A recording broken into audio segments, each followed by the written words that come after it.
नमस्कार, हम डिम्पल मिश्रा स्वागत करते हैं सबके अपना चैनल भारत लोकगीत पे। और आज हम आप सब खातिर लेके आयल बनी एगो अच्छा सा प्यारा सा शिव जी के गीत। आप सब ये गीत सुनी। अगर ये गीत पसंद आए तो आप सब हमारे चैनल के लाइक करी, सब्सक्राइब करी और शेयर करी।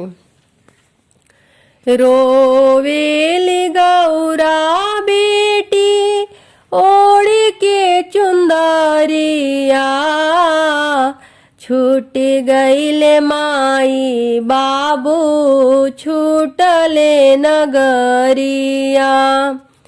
रोवेली गौरा बेटी ओढ़ के चुंदरिया, छूट गईले माई बाबू छूटले नगरिया।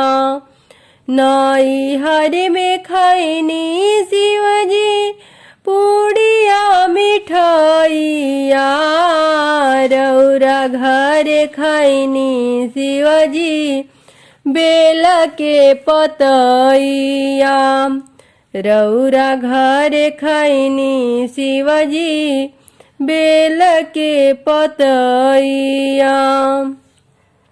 रोवेली गौरा बेटी ओढ़ के चुंदरिया, रोवेली गौरा बेटी ओढ़ के चुंदरिया, छूट गईले माई बाबू छूटले नगरिया।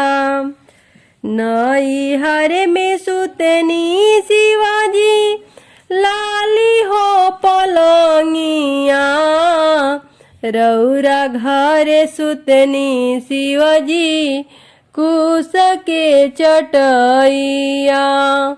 रोवेली गौरा